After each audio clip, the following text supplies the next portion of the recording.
Message कर दीजिए।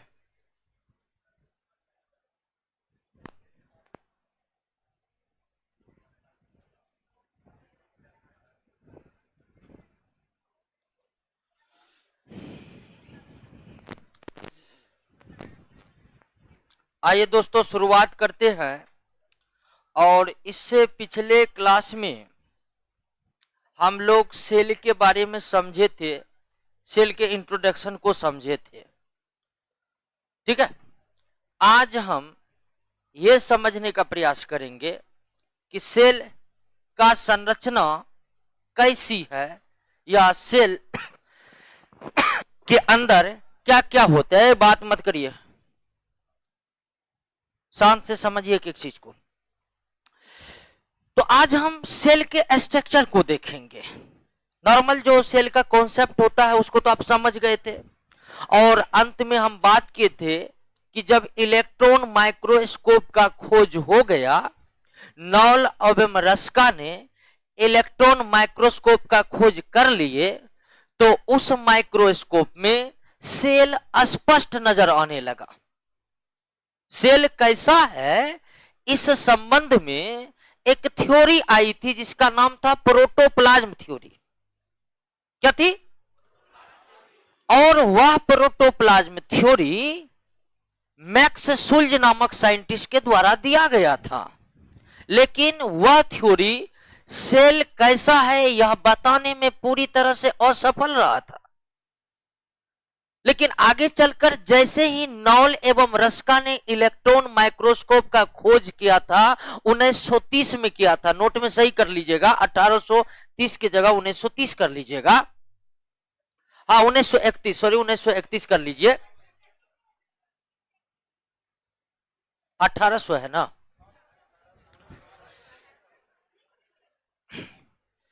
चलिए तो उसको सही कर लीजिएगा। तो जैसे ही नॉल एवं रस्का ने इलेक्ट्रॉन माइक्रोस्कोप का खोज किया, तो यह बताने की जरूरत ही अब नहीं रही किसी को कि सेल कैसा है।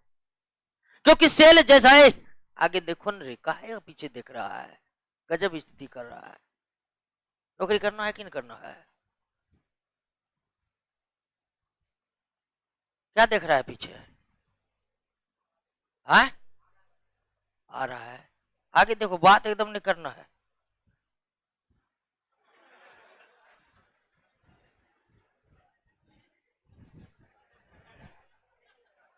चलिए अभी बुझा रहा है।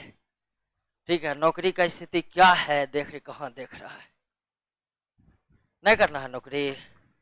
हाँ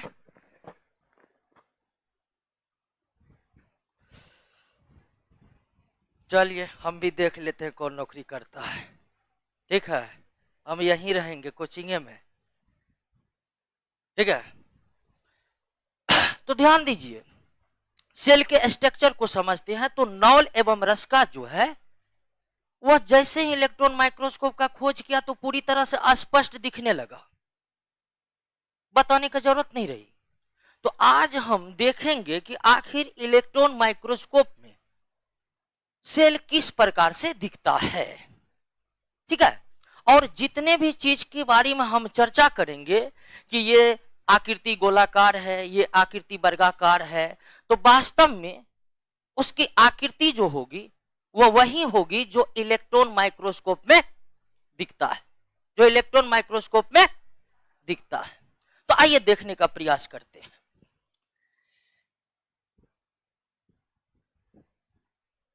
एक सेल के पूरी आकृति को हम दो भागों में बांट सकते हैं। एक सेल के पूरे आकृति को, यहां हम एक गोलाकार सेल की कल्पना कर रहे हैं, लेकिन सेल वर्गाकार भी होते हैं, सेल अनियमित आकार के भी होते हैं, सेल जो है किसी भी आकार का हो सकता है। और आपको हम बताए थे कि सेल का आकार कैसा होगा, यह उसके कार्यों पर निर्भर करता है। किस पर निर्भर करता है? कार्यों पर निर्भर करता है। और यह सेल का क्या हो गया? न्यूक्लियस। यह सेल का क्या हो गया है? न्यूक्लियस हो गया है। तो ये पहले हम जान चुके हैं कि रॉबर्ट ब्राउन ने इसका खोज किया था कि सेल के बीचों बीच क्या होते हैं। तो एक सेल के पूरे स्ट्रक्चर को हम दो भागों में बांट सकते हैं। एक ये जो आप घेरा देख रहे हैं ना, इस घेरा को कहते हैं सेल मेम्ब्रेन। क्या कहते हैं? सेल मेम्ब्रेन कहते हैं, यानी कि कोशिका झिल्ली कहते हैं। कोशिका, ये सेल के सबसे बाहरी घेरा को क्या कहते हैं? सेल मेम्ब्रेन कहते हैं। जब हम पौधों के सेल पर आएंगे तो एक और घेरा की बात करेंगे। फिलहाल आप समझिए कि सेल का जो सबसे बाहरी घेरा है वही क्या है? Cell membrane. सेल का जो सबसे बाहरी घेरा है वही क्या है? Cell membrane. और सेल मेम्ब्रेन के भीतर जो कुछ भी है न्यूक्लियस लगा करके, उसको हम कहते हैं प्रोटोप्लाज्म कहते हैं। क्या कहते हैं? प्रोटोप्लाज्म कहते हैं। क्या कहते हैं? प्रोटोप्लाज्म कहते हैं, जीव द्रव कहते हैं। क्लियर हो गया?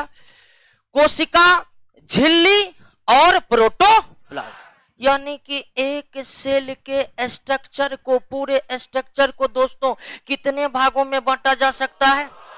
2 भाग में बांटा जा सकता है, सेल मेम्ब्रेन और प्रोटोप्लाज्म। सेल मेम्ब्रेन क्या है? तो सेल के सबसे बाहरी घेरे को भी हम क्या कहेंगे? सेल के सबसे बाहरी घेरे को क्या कहेंगे? यानी सेल मेम्ब्रेन सेल का बाउंड्री लाइन है दोस्तों। और सेल मेम्ब्रेन के भीतर जो कुछ भी है, सेल मेम्ब्रेन के भीतर जो कुछ भी है, और यानी सेल मेम्ब्रेन के भीतर न्यूक्लियस भी है, ये न्यूक्लियस सहित क्या कहलाता है? प्रोटोप्लाज्म। यानी कि प्रोटोप्लाज्म क्या है? तो हम कहेंगे कि सेल के सेल मेम्ब्रेन के भीतर, सेल के सेल मेम्ब्रेन के भीतर जो कुछ भी है सबको क्या है? प्रोटोप्लाज्म। क्या है? प्रोटोप्लाज्म। क्लियर हो गया? समझ गए? तो एक सेल के पूरी संरचना को हम कितने भागों में डिवाइड कर सकते हैं? 2 भागों में डिवाइड कर सकते हैं, सेल मेम्ब्रेन और प्रोटो। सेल के सबसे बाहरी घेरे को क्या कहते हैं? सेल मेम्ब्रेन कहते हैं। सेल के सबसे बाहरी घेरे को क्या कहते हैं? सेल मेम्ब्रेन कहते हैं। सेल मेम्ब्रेन के भीतर जो कुछ भी रहता है उसे क्या कहते हैं? प्रोटोप्लाज्म। अब जो प्रोटोप्लाज्म है दोस्तों, उसको पुनः हम 2 भागों में बांट सकते हैं। ठीक है? जो प्रोटोप्लाज्म है, प्रोटोप्लाज्म यानी कि जीव द्रव जो है, इसको पुनः हम 2 भागों में बांट सकते हैं। क्या? तो एक हो गया हमारा क्या? साइटोप्लाज्म, और दूसरा हो गया क्या? न्यूक्लियस। ठीक है? एक साइटोप्लाज्म और दूसरा न्यूक्लियस हो गया। अभी मान लीजिए कि ये हम गोलाकार सेल बनाए और ये जो भाग है ये क्या हो गया? सेल मेम्ब्रेन दोस्तों क्या हो गया? अब बीच में क्या है? न्यूक्लियस। तो हम आपको क्या बोले कि कोशिका झिल्ली यानी कि सेल मेम्ब्रेन के भीतर जो कुछ भी है सब क्या है? तो एक प्रोटोप्लाज्म को पुनः हम 2 भागों में बांटते हैं, साइटोप्लाज्म और। अब न्यूक्लियस क्या है? इसमें तो कोई दिक्कत ही नहीं है। है दिक्कत? जे सेल के बीचों बीच जो है वही क्या है? न्यूक्लियस है। सेल के बीचों बीच जो है वही क्या है? और ध्यान रखिएगा कि ये न्यूक्लियस हमेशा बीचों बीच में नहीं रहता है, साइड में भी रह सकते हैं। ठीक है? ऐसा नहीं कि न्यूक्लियस है तो ये बीचों में रहेगा। बहुत ऐसे सेल है जिसमें न्यूक्लियस साइड में होते हैं, और कई ऐसे सेल से हम आपको परिचय करवाएंगे जिसमें न्यूक्लियस होगा ही नहीं। ऐसे भी सेल है। तो मामूली न्यूक्लियस बीच में ही होते हैं, लेकिन जरूरी नहीं कि सभी कोशिकाओं के न्यूक्लियस बीच में ही हो, साइड में भी हो सकता है। ठीक, अगल बगल भी हो सकता है, एक से ज्यादा भी न्यूक्लियस हो सकता है, और न्यूक्लियस नहीं भी हो सकता है दोस्तों। कहां नहीं होगा उस पर हम चर्चा इसी चैप्टर में करने वाले हैं। और साइटोप्लाज्म, अब साइटोप्लाज्म किसे कहते हैं?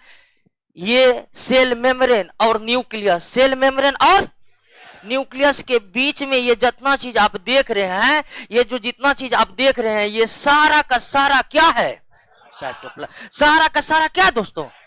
यानी कि साइटोप्लाज्म में प्रोटोप्लाज्म का वह हिस्सा है, ध्यान दीजिएगा दोस्तों, साइटोप्लाज्म प्रोटोप्लाज्म का वह हिस्सा है जो सेल मेम्ब्रेन और न्यूक्लियस के बीच में है, जो सेल मेम्ब्रेन और न्यूक्लियस के बीच में है, जो सेल मेम्ब्रेन और न्यूक्लियस के बीच में है। क्लियर हो गया? तो प्रोटोप्लाज्म को हम कितने हिस्से में बांट सकते हैं? 2 हिस्सों में, साइटोप्लाज्म और न्यूक्लियस। और हमको लगता है कि अब दोनों में कोई दिक्कत नहीं होगा। क्या है साइटोप्लाज्म? ध्यान रखिएगा, साइटोप्लाज्म भी किसका हिस्सा है? न्यूक्लियस भी किसका हिस्सा है? प्रोटोप्लाज्म का। इस बात को आप समझ रहे हैं ना? न्यूक्लियस क्या है? तो सेल के बीच में जो गोलाकार संरचनाएं होती है उसे ही क्या कहते हैं? जिसका खोज रॉबर्ट ब्राउन ने 1831 में ही कर चुके हैं। और न्यूक्लियस और सेल मेम्ब्रेन के बीच जो कुछ भी है सब क्या है? क्लियर है? अब थोड़ा सा ये बात, क्या अब हम इसको बांटेंगे साइटोप्लाज्म को, ठीक है? अब साइटोप्लाज्म जो है दोस्तों, ठीक है, साइटोप्लाज्म जो है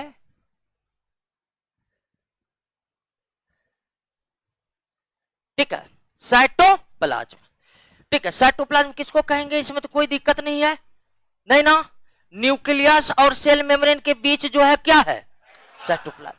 अब ये जो साइटोप्लाज्म है इसमें कई तरह के स्ट्रक्चर रहते हैं जो इलेक्ट्रॉन माइक्रोस्कोप से स्पष्ट दिखाई पड़ते हैं दोस्तों। तो साइटोप्लाज्म है, इस साइटोप्लाज्म में कई क्या होते हैं? स्ट्रक्चर होते हैं, ढेर सारे स्ट्रक्चर होते हैं। और साइटोप्लाज्म में जो ढेर सारे स्ट्रक्चर होते हैं उस स्ट्रक्चर को दो भागों में बांटा गया है। कितने भागों में बांटा गया दोस्तों? दो भागों में बांटा गया है। बात को समझे कि नहीं समझे? कि सेल का जो साइटोप्लाज्म है, इस साइटोप्लाज्म में ढेर सारे स्ट्रक्चर रहते हैं। क्या रहते हैं? वो स्ट्रक्चर क्या करते हैं और कैसे होते हैं इस पर भी हम चर्चा। लेकिन आप समझिए कि इस साइटोप्लाज्म में ढेर सारे स्ट्रक्चर होते हैं, स्ट्रक्चर केवल इलेक्ट्रॉन माइक्रोस्कोप से ही दिखाई देते हैं। और वह स्ट्रक्चर कितने टाइप के? दो टाइप के होते हैं। एक है ऑर्गेनॉइड, एक क्या है? ऑर्गेनॉइड्स है, और दूसरा है मेटाप्लास्ट। दूसरा क्या है? मेटाप्लास्ट। एक है ऑर्गेनॉइड और दूसरा है। तो साइटोप्लाज्म में स्थित विभिन्न प्रकार की संरचनाएं कितने प्रकार के होते हैं? साइटोप्लाज्म में स्थित विभिन्न प्रकार की संरचनाएं कितने प्रकार के होते हैं? दो प्रकार के होते हैं, ऑर्गेनॉइड और मेटा। ऑर्गेनॉइड और मेटा। अब हमें यह समझना है कि क्या है ऑर्गेनॉइड और क्या है मेटाप्लास्ट। ऑर्गेनॉइड वे संरचनाएं हैं जिसमें वृद्धि करने का क्षमता होता है, जिसमें ग्रोथ करने का क्षमता होता है। वो क्या कहलाता है? जिसमें ग्रोथ करने की क्षमता नहीं होती वो क्या कहलाता है? यानी साइटोप्लाज्म में स्थित सजीव संरचनाएं क्या कहलाता है? क्योंकि दोस्तों जो सजीव होगा वही क्या होगा? ग्रोथ करेगा। जो सजीव होगा वही क्या करेगा? क्या निर्जीव ग्रोथ कर सकते हैं? बताइए, कर सकते हैं? नहीं कर सकते हैं। तो ऐसी संरचनाएं कोशिका द्रव के जो वृद्धि कर सकता है या जो सजीव है उसे क्या कहते हैं? ऑर्गेनॉइड्स कहते हैं। उसे क्या कहते हैं? ऑर्गेनॉइड्स कहते हैं। जो निर्जीव संरचनाएं हैं, क्या है? निर्जीव संरचना, उसे क्या कहते हैं? मेटाप्लास्ट कहते हैं। जो निर्जीव संरचना उसे क्या कहते हैं?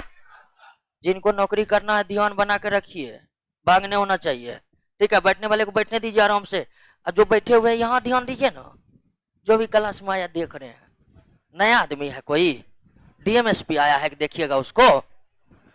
चलिए आइए, क्लियर हो गया दोस्तों? हमको लगता है कि साइटोप्लाज्म की संरचनाएं को आप समझ गए होंगे। कोई दिक्कत है इसमें? नहीं ना? तो साइटोप्लाज्म में कितने तरह के स्ट्रक्चर? ऑर्गेनॉइड और प्लास्ट। जीवित संरचनाएं को क्या कहते हैं? निर्जीव संरचनाएं क्या कहते हैं? जीवित संरचनाएं को, निर्जीव संरचनाएं को। कोई दिक्कत नहीं। अब आप नोट में देखिए कौन ऑर्गेनॉइड है, कौन मेटाप्लास्ट है, कौन ऑर्गेनॉइड है, कौन मेटाप्लास्ट है। चलिए, तो बंटवारा सेल के स्ट्रक्चर को समझे। एक बार आप पुनः ध्यान दीजिए, एक बार पुनः, अगर समझ गए हैं तो एक बार पुनः ध्यान दीजिए। पूरे सेल को हम दो भागों में बांट सकते हैं। पूरे सेल को हम कितने भागों में? दो भागों में। एक हमारा प्रोटोप्लाज्म है और दूसरा हमारा सेल मेम्ब्रेन है। दूसरा क्या है? सेल मेम्ब्रेन है। ठीक है, ये हो गया आपको क्या, मान लीजिए सेल है और बीच में न्यूक्लियस है, तो ये बाहरी बाउंड्री ही क्या है? सेल मेम्ब्रेन के भीतर जो कुछ भी है, हम पुनः प्रोटोप्लाज्म को कितने भागों में बांट सकते हैं? 2 भागों में बांट सकते हैं। और एक हो गया हमारा क्या? न्यूक्लियस, और दूसरा क्या हो गया दोस्तों? एक न्यूक्लियस और दूसरा साइटोप्लाज्म। कोई दिक्कत है? सेल मेम्ब्रेन को हम किसी भी भाग में नहीं बांटेंगे, सेल मेम्ब्रेन तक ही रह गया। प्रोटोप्लाज्म पुनः कितने भागों में बटा? न्यूक्लियस और साइटो। न्यूक्लियस का गोला, न्यूक्लियस क्या है आपका? बीच का गोलाकार पिंड है, और सेल मेम्ब्रेन और न्यूक्लियस के बीच जो कुछ भी है उसे क्या कहते हैं? उसे क्या कहते हैं? अब हम क्या बोले कि जब इलेक्ट्रॉन माइक्रोस्कोप लेकर के हम साइटोप्लाज्म को अगर देखेंगे तो साइटोप्लाज्म में ढेर सारे रचनाएं दिखाई पड़ती है। उन रचनाओं को कितने भागों में बांटते हैं? 2 भागों में बांटते हैं, ऑर्गेनॉइड और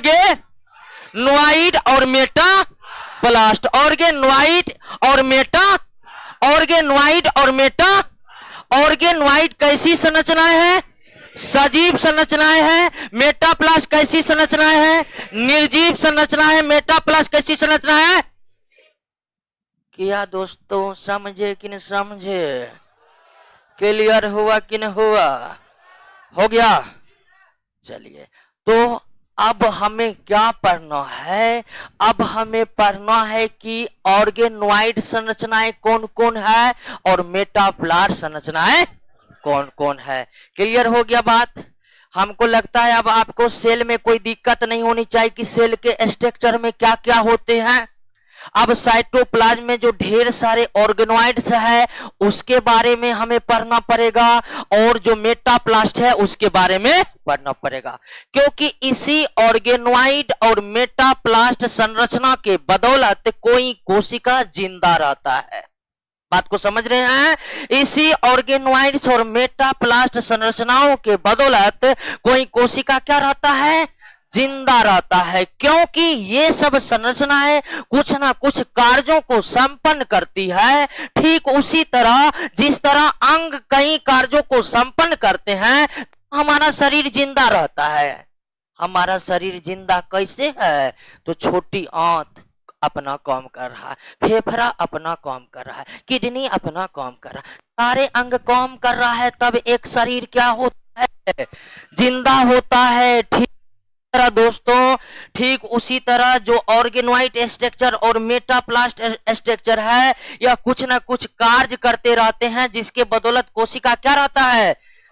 अगर ये संरचनाएं कार्य करना बंद कर दे तो निश्चित ही कोशिका जिंदा रह पाना मुश्किल हो जाएगा। क्या हो जाएगा? मुश्किल हो जाएगा। क्लियर है? समझ गए? आइए पहले हम ऑर्गेनॉइड संरचना को विचार कर लेते हैं, फिर किस पर विचार करेंगे?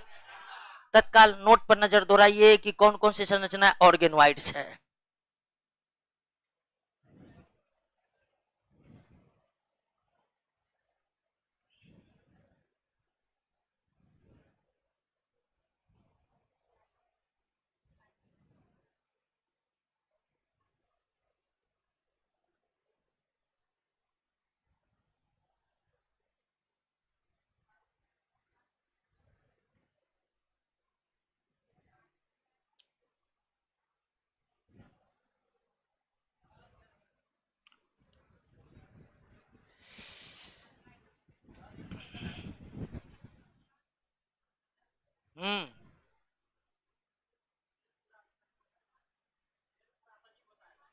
पूरा शरीर सेल से ही बना हुआ है। मेटाप्लास्ट नहीं बोले, मेटाप्लास्ट सेल के अंदर की वो संरचनाएं हैं जो वृद्धि नहीं कर सकता है, निर्जीव संरचना है। जैसे हमारा शरीर सजीव है, शरीर के अंदर जल है कि नहीं? जल क्या है? निर्जीव है। ठीक उसी तरह कोशिका के अंदर भी ढेर सारे निर्जीव संरचनाएं हैं। ठीक है? आपके शरीर में कार्बोहाइड्रेट है कि नहीं? वसा है कि नहीं? वो सब क्या है? आप क्या है? बस वही टाइप है। बात को समझे कि नहीं समझे? आइए अब स्ट्रक्चर पर आते हैं दोस्तों। पहला चीज जो समझना है वो किसको समझना है? सेल मेम्ब्रेन को समझना है। सेल मेम्ब्रेन हिंदी में कहते हैं कोशिका झिल्ली या प्लाज्मा झिल्ली भी कह सकते हैं आप इसको, ठीक है। कई राइटर सेल मेम्ब्रेन को प्लाज्मा मेम्ब्रेन भी लिखते हैं। तो ये सेल मेम्ब्रेन क्या है? तो ये हम पहले ही जान चुके हैं कि किसी भी कोशिका का जो सबसे बाहरी घेरा होता है उसे ही क्या कहते हैं? सेल। यानी सेल मेम्ब्रेन क्या है? तो ये कोशिकाओं का सबसे बाहरी घेरा है। क्या है दोस्तों? बाहरी घेरा है। और उसके बाद समझिए कि ये सेल मेम्ब्रेन जो है बहुत ही पतली, लचीली और जीवित संरचनाएं हैं। बहुत ही पतली, लचीली और जीवित संरचनाएं हैं। और जीवित संरचनाएं कहने का मतलब क्या हुआ दोस्तों? कि मान लीजिए गया है फट, तो ये फट जाएगा तो फिर बन जाएगा। इसी को कहते हैं क्या? जीवित संरचना है। यानी जो संरचनाएं सजीव होती है ना, वो टूट फूट जाने पर अपना मरम्मत स्वयं कर सकती है। जैसे कि ऑर्गेनोइड, इसके विपरीत जो मेटाप्लास्ट संरचनाएं हैं वो टूट फूट जाएगा तो अपना जो भरपाई है स्वयं नहीं कर पाएगा। तो क्या कर पाएगा? कुछ नहीं कर पाएगा, जैसे वैसे रहेगा, ठीक है। तो सेल मेम्ब्रेन जो है किसी सेल का सबसे बाहरी घेरा है। पतली होती है, वैसे सेल पतली कहना तो नाजायज हो जाएगा, क्योंकि सेल ही इतना पतला है कि उसको माइक्रोस्कोप से देखना पड़ रहा है। ऊपर से ये जो है क्या पतला। तो आप कह सकते हैं सेल मेम्ब्रेन किसी सेल का सबसे बाहरी घेरा होता है और ये जीवित होता है, टूट फूट जाने पर स्वतः बन जाता है। और ये 75 एंगस्ट्रॉम, इसकी मोटाई लगभग कितना होता है? 75 एंगस्ट्रॉम होता है। सेल मेम्ब्रेन की मोटाई लगभग कितना? 75 एंगस्ट्रॉम। और एंगस्ट्रॉम के बारे में आप जानते होंगे दोस्तों, 1 एंगस्ट्रॉम बराबर 10 के पावर -10 मीटर। तो ये सेल मेम्ब्रेन कितना मोटा होता है? 75 एंगस्ट्रॉम मोटा होता है। कितना है? अब ध्यान दीजिए दोस्तों कि सेल मेम्ब्रेन दो चीजों से मिलकर बना होता है, ठीक है। एक लिपिड और दूसरा प्रोटीन। लिपिड और प्रोटीन। लिपिड यानी कि बसा। बसा समझते हैं ना? नहीं समझते हैं तो बसा नाम जानते हैं ना?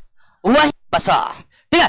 तो लिपिड और प्रोटीन से मिलकर बना होता है। लिपिड और प्रोटीन को अगर एक साथ बोलना है तो आप क्या बोल सकते हैं? इसको लिपो प्रोटीन बोल सकते हैं। अगर एक साथ बोलना है तो क्या बोल दीजिए? यानी लिपो प्रोटीन में दोनों ही टर्म एक साथ समाहित है। तो सेल मेम्ब्रेन किसका बना होता है? तो सेल मेम्ब्रेन किसी सेल का सबसे बाहरी घेरा होता है। यह 75 एंगस्ट्रॉम मोटा होता है और प्रोटीन का बना होता है। लिपिड और प्रोटीन का बना होता है। क्लियर हो गया? अब थोड़ा सा आप ध्यान दीजिए कि यह सेल मेम्ब्रेन लिपिड और प्रोटीन से किस प्रकार बने होते हैं, इसको हमें समझना है। और सेल मेम्ब्रेन लिपिड और प्रोटीन से किस प्रकार बने होते हैं, इसके संबंध में दो थ्योरी है। कितने? दो थ्योरी है। सेल मेम्ब्रेन लिपिड और प्रोटीन से किस प्रकार बने होते हैं, इसके संबंध में कितने थ्योरी है? दो थ्योरी है। कितने थ्योरी है दोस्तों? पहला थ्योरी है unit membrane model. Unit membrane. और यह मॉडल जो है रॉबर्टसन के द्वारा दिया गया है। किसके द्वारा? रॉबर्टसन के द्वारा दिया गया है। किसके द्वारा दिया गया है? रॉबर्टसन के द्वारा दिया गया है। तो सबसे पहले यही प्रश्न आ सकता है कि यूनिट मेम्ब्रेन मॉडल किसके संबंध में है? तो यह कोशिका झिल्ली के संरचना के संबंध में है। किसके संबंध में है? कोशिका झिल्ली के संरचना के संबंध में है। पता चल गया आपको। और यह मॉडल किसने दिया है? रॉबर्टसन ने दिया है। किसने दिया है?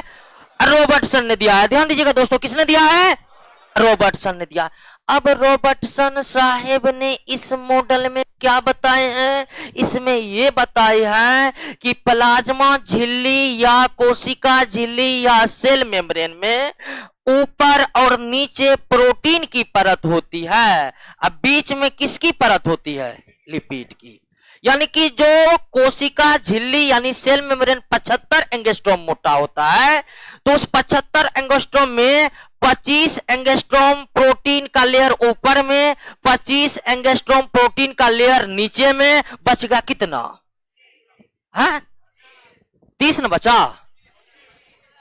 और सॉरी इसको 20 करते हैं। 20 20 40। 40 में 75 घटा कितना? 35 एंगस्ट्रॉम। तो लिपिड जो है वो कितना पतला परत है? 35 एंगस्ट्रॉम। तो मुख्य रूप से आप समझिए कि यूनिट मेम्ब्रेन मॉडल में रॉबर्टसन ने यह बतलाए हैं कि कोशिका झिल्ली की जो परत है 75 एंगस्ट्रॉम मोटा, उस परत में ऊपर भी प्रोटीन का लेयर, नीचे भी, अब बीच में लिपिड का लेयर, बीच में। तो यूनिट मेम्ब्रेन मॉडल के अनुसार कोशिका झिल्ली में ऊपर और नीचे प्रोटीन की परत होती है, जबकि बीच में किसकी परत होती है? लिपिड की। ये कौन बता रहे हैं? लेकिन रॉबर्टसन के बाद एक नए वैज्ञानिक आए और उन्होंने कोशिका झिल्ली के संरचना के संबंध में एक नए थ्योरी को पेश किए हैं। और उस थ्योरी का नाम है दोस्तों, उस थ्योरी का नाम है फ्लूइड मोजाइक मॉडल। उस थ्योरी का क्या नाम है? फ्लूइड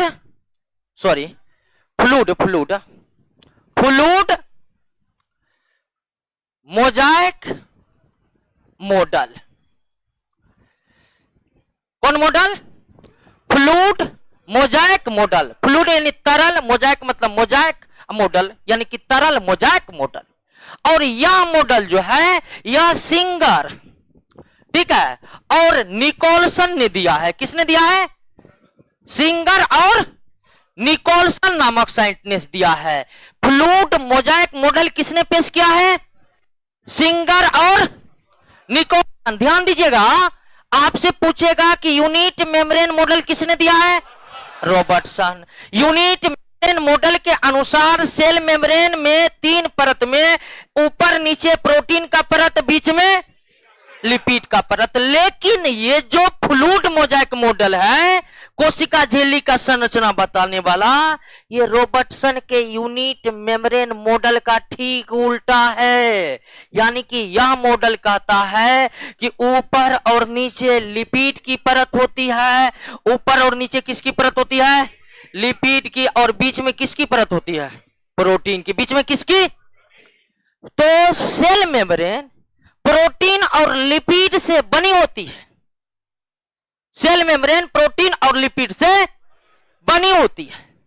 लेकिन लिपिड और प्रोटीन किस तरह व्यवस्थित रहते हैं, इस पर वैज्ञानिकों का एक राय नहीं है। आप देख लिए हैं 2-2 मॉडल चल रहे हैं दोस्तों, 2-2 मॉडल, ठीक है। और 2-2 मॉडल में एक यूनिट मेम्ब्रेन मॉडल है, एक फ्लूइड मोजाइक मॉडल है। क्या है?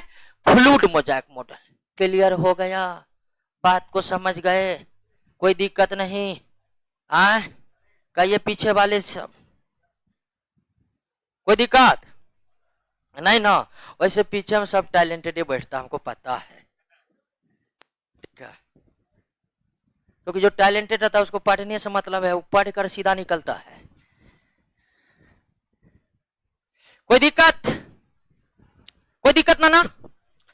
अब आइए दोस्तों, सेल मेम्ब्रेन तो समझ गए क्या है, किससे बना हुआ है? प्रोटीन और लिपिड से। प्रोटीन लिपिड किस प्रकार व्यवस्थित है अब समझ ही गए हैं, कोई दिक्कत उसमें नहीं है। अब आइए कि सेल मेम्ब्रेन में एक खास गुण होता है। क्या गुण होता है पता है आपको? कि सेल मेम्ब्रेन जो है ना तो सभी पदार्थों को सेल से बाहर आने देती है, ठीक है। सभी पदार्थों को ना तो सेल के बाहर आने देती है, ना ही सभी पदार्थों को सेल के अंदर जाने देती है। ना ही तो सभी पदार्थों को सेल के बाहर आने देती है, ना ही सभी पदार्थों को सेल के अंदर जाने देती है। गजब का टैलेंट है दोस्तों, समझे कि नहीं समझे? क्यों? ध्यान दे कि नहीं, सेल मेम्ब्रेन ना तो सभी पदार्थों को सेल के बाहर जाने देती है, ना ही सभी पदार्थों को बाहर से सेल के अंदर जाने देती है। सेल मेम्ब्रेन उन्हीं पदार्थों को सेल के बाहर जाने देगा जिसकी जरूरत अब कोशिका को नहीं है, और सेल मेम्ब्रेन उसी पदार्थ को सेल के अंदर जाने देता है जिसकी जरूरत कोशिका को है। यानी कि यह पहचान करता है दोस्तों। क्या करता है? पहचान करता है। और पहचान यह करता है दोस्तों कि कौन पदार्थ सेल की जरूरत की नहीं है, उसको बाहर निकाल देना है, और कौन पदार्थ सेल के अंदर जरूरत की है, उसे अंदर जाना। सेल मेम्ब्रेन के इस खास गुण के कारण हम कहते हैं कि सेल मेम्ब्रेन जो है वो सेमी परमिएबल है। क्या है? सेमी परमिएबल है। सेल मेम्ब्रेन क्या है दोस्तों? सेमी परमेबल है, या इसको आप सेलेक्टिव परमेबल भी कह सकते हैं। क्या कह सकते हैं? सेलेक्टिव परमेबल भी कह सकते हैं। सेल मेम्ब्रेन सेमी परमेबल है या सेलेक्टिव परमेबल है। और सेमी परमेबल या सेलेक्टिव परमेबल क्यों कहते हैं दोस्तों? क्योंकि ना तो यह सभी पदार्थों को कोशिका के बाहर जाने देती है, ना ही सभी पदार्थों को कोशिका के अंदर आने देती। वही पदार्थों को बाहर जाने देगा जिसकी जरूरत अब कोशिका को नहीं है, और उसी पदार्थ को अंदर आने देगा जिसकी जरूरत कोशिका को। इसी खास गुण के कारण हम सेल मेम्ब्रेन को कहते हैं क्या है? सेमी परमेबल है या क्लियर है कि ना है? सेमी परमेबल को हिंदी में अर्ध पारगम कहते हैं दोस्तों। क्या कहते हैं? अर्ध पारगम।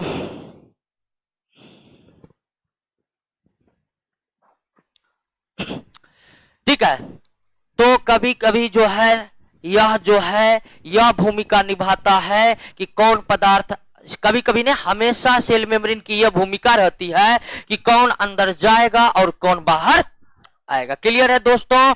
समझ गए कि समझ गए? हमको लगता है सेल मेम्ब्रेन के बारे में सारा कॉन्सेप्ट क्लियर हो गया होगा। ठीक है, सारा कॉन्सेप्ट क्लियर हुआ होगा।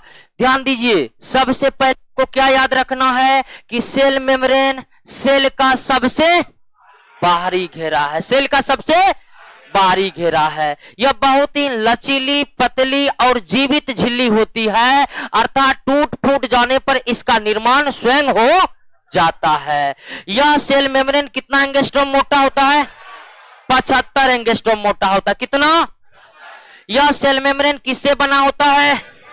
लिपिड और, अब लिपिड और प्रोटीन से सेल मेम्ब्रेन किस प्रकार व्यवस्थित होते हैं, इसके संबंध में कितना मॉडल? 2 मॉडल है, यूनिट मेम्ब्रेन मॉडल और fluid mosaic model. Unit membrane model यह बतलाता है कि 2 परत प्रोटीन के बीच में एक परत लिपिड का होता है, जबकि फ्लूइड मोजाइक मॉडल ठीक उसका उल्टा है, यह कहता है कि 2 परत लिपिड के बीच एक परत। कोशिका झिल्ली यानी कि सेल मेम्ब्रेन में यह खास गुण है कि यह सभी पदार्थों को बाहर आने नहीं देती है, न ही सभी पदार्थों को सेल के भीतर जाने, या उन्हीं पदार्थों को भीतर जाने देगा जिसकी जरूरत है, और उन्हीं पदार्थों को बाहर निकलने देगा जिसकी जरूरत। इस खास गुण होने के कारण हम कहते हैं कि सेल मेम्ब्रेन क्या है? सेमी परमेबल है या सेलेक्टिव परमेबल। क्लियर हो गया? कोई दिक्कत नहीं ना? आइए सेल मेम्ब्रेन के कार्य को हम समझते हैं। सेल मेम्ब्रेन के क्या कार्य हैं सेल के लिए? सेल मेम्ब्रेन के क्या कार्य हैं? सबसे पहला कार्य तो यही है कि यह सेल को एक निश्चित आकृति प्रदान करता है। नहीं करता जी? सेल मेम्ब्रेन ही नहीं रहेगा तो कोई निश्चित आकृति होगा जी? नहीं होगा। तो सेल मेम्ब्रेन का सबसे जो मुख्य कार्य होता है दोस्तों, वो ये कि यह सेल को एक निश्चित आकृति प्रदान करता है। दूसरा काम होता है कि एक सेल दूसरे सेल से जो अलग हो पाते हैं वो किसके बदौलत? सेल मेम्ब्रेन के बदौलत एक सेल दूसरे सेल से जो अलग हो पाते हैं वो किसके बदौलत? सेल। तो सेल को एक निश्चित आकृति प्रदान करता है उसका सेल मेम्ब्रेन। सेल मेम्ब्रेन कोशिका को दूसरे कोशिका से या कोशिका को बाहरी वातावरण से अलग करने में एक महत्वपूर्ण भूमिका निभाता है। और सबसे बड़ी भूमिका सेल मेम्ब्रेन की किस रूप में है?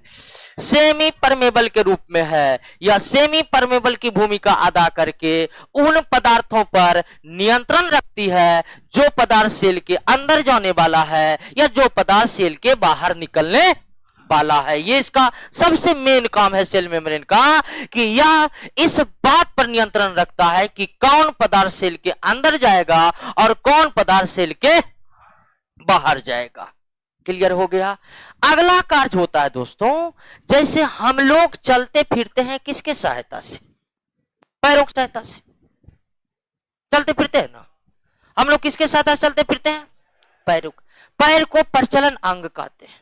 पैर को क्या कहते हैं? प्रचलन अंग कहते हैं।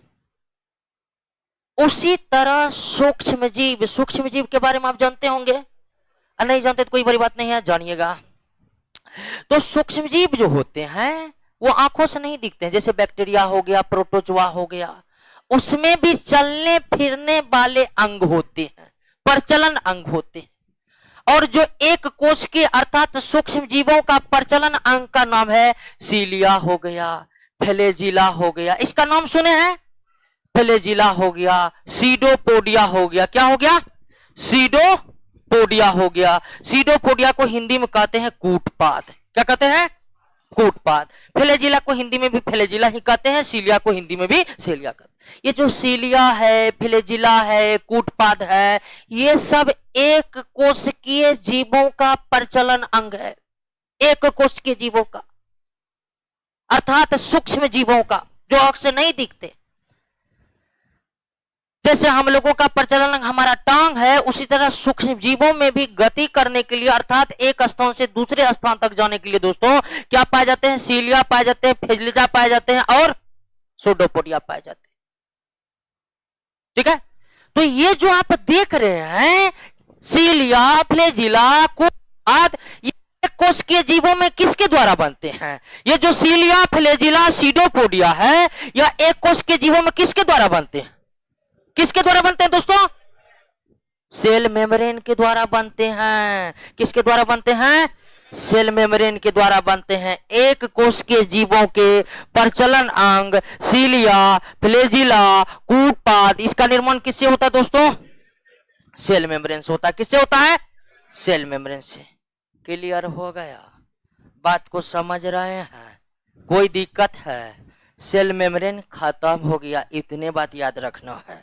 इतना बात याद नहीं रखिएगा नौकरी नहीं होगा। ठीक है? पैसा दीजिएगा, पैसा ठग लेगा। ठीक है? विधायक संसद का ठग लेता है, आप तो आम आदमी है। इसीलिए अभी से पढ़िए, और जितना पढ़ा रहे हैं सब पढ़िए, क्योंकि छांट कर ही हम नोट बनाए हैं, उसमें भी छांटिएगा, परीक्षा से छटा जाइएगा।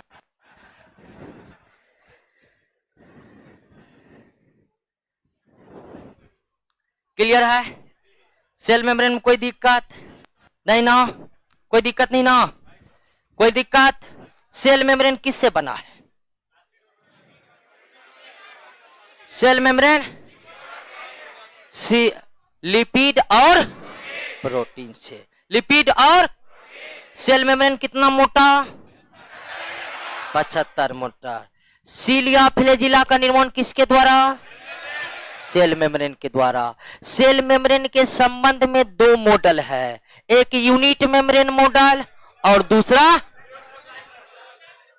और फ्लूइड मोजाइक मॉडल। ऑनलाइन वाले दोनों ही मॉडल को नोट कर लीजिएगा। ठीक है? हिंदी में लिख रहे हैं। अरे दोस्तों, हिंदी इंग्लिश में नाम एक ही जैसे है, जैसे कि मेटाप्लास्ट को लिखेंगे ऐसे। ठीक है? मेटाप्लास्ट। ऑर्गेनॉइड ऐसे लिखेंगे हिंदी में। जहां पर हिंदी नाम होगा ना वहां पर लिख देते हैं, जैसे सूडोपोडिया को हिंदी में क्या कहते हैं? कूटपाट। फ्लैजिला को ऐसे ही लिखते हैं हिंदी में। तो दोस्तों टेंशन नहीं लेना है, और हम जो आपको नोट्स दिए हैं उसमें प्योर हिंदी है कि ना है? ठीक है, इसीलिए हिंदी वाले सबको तो एकदम दिक्कत नहीं होगा। कुछ ऑनलाइन वाले को हिंदी में दिक्कत हो रहा है, नोट्स में हिंदी में है सानू। ठीक है सानू, ठीक है। नहीं ऑनलाइन को जरा ऑनलाइन वाले को देखना पड़ेगा जी। ठीक है दोस्तों, हिंदी में भी समझा रहे हैं, हम तो शुद्ध हिंदी बोलते हैं। बहुत आदमी धरफरा जाते हैं, सर क्या बोलते हैं? बोलते हैं ये हिंदी है। हिंदी है तो कहां पर है? कहिए यहीं पर है। ठीक है, क्लियर है? तो हम शुद्ध हिंदी बोलते हैं, और पटना के इकलौते मास्टर हैं कि हम शुद्ध हिंदी बोलते हैं। ठीक है, बहुत बहुत कम लपेटते हैं, है कि नहीं है? आते हैं दोस्तों, पहला चीज क्लियर हो गया। अब हम क्या बोले थे कि जो बाहरी घेरा है वो क्या हो गया? सेल मेम्ब्रेन हो गया, और बीच में न्यूक्लियस होता है। अब थोड़ा सा ध्यान दीजिएगा, थोड़ा सा दोस्तों, आपने पेड़ पौधा को जरूर देखा होगा।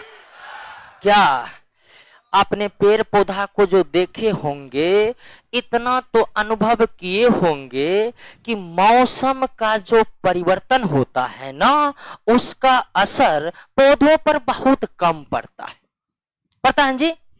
अभी गर्मी है, ठीक है, गर्मी बीतेगा, ठंडी आएगा, हम तुरंत रजाई निकाल लेंगे, नहीं रहेगा खरीद लेंगे। क्या जी?